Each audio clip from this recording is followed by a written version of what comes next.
आके मंजुआ के घर के दरवाजे से तू बारात लेके वापस हो गया का है मुझे अब तू ही बताओ अबे हम कर भी कर सकते हैं का कर सकता क्या कि हम नहीं तो कोई बात रहे नाव में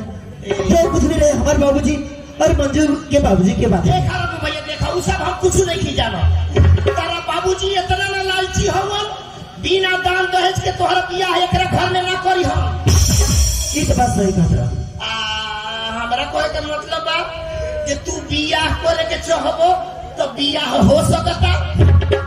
अगर हमने शादी करके चाहे जाओ तो तू हमने शादी करा देगा ए हम काहे ना गारंटी के साथ सच में ए मंजुआ हाँ बीरेन भैया ते इनकरा से बियाह करबे हाँ बीरेन भैया हम शादी कर खाते रघु भैया मुझे हम मंजू से शादी कर खाते कुछ भी कर लेते हैं बानी रघु भैया हमार बात मनबो तो ई शादी हो सकता अरे मुझे तू कुछ कहा हम सब माने बस तू बोल के दिखा तो हनी के बिया है नहीं के हो तो हई ले लो जोहर के सीसी एकरा के पी के लेड़ी टांग दो लोग रे बेटा तू कहत रहे हमनी के बियाह करे के और फिर जहर के शीशी भी देते रहे ना नहीं हमरा कहे के मतलब है जे जहर के शीशिया ले ले रहिया लो आ हम जातनी तारा बाबूजी के बुलावे उनकरा बाबूजी के बुलावे दोनों आदमी के भेंट कराए अन्ना पहिल बियाह केनु तो तोहनी के इशारा करे तोहनी के खींचा खींची को के पी ली हलो एमे जोहर नहीं के मर दे अच्छा अरे जहर नहीं खे एमे एक्टिंग करे के भाई तो खाली डाबा बा बस एक्टिंग करेंगे बा हमनी के एक्टिंग करले से हमनी की शादी हो जाई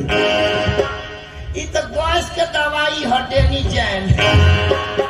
अच्छा ठीक बा तू जो जल्दी से बुला के ले हम जाता नहीं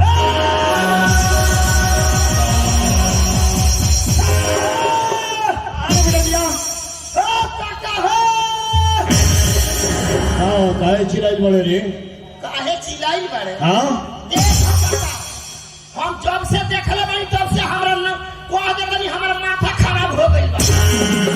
कहाँ देखले बड़े रे कहां देखले बानी हाँ बताओ हम गरीब वाला के छौड़ी के ई मजा जे हमनी के रघु भैया के बोल पहला फुसला के ले गइल बा पोखरा हो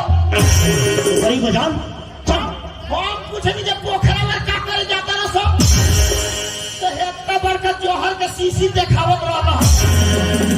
जे हमनी के बियाह ना होई तो पोखरे वाल जोहर पी के मर जाई दूर चल हम चल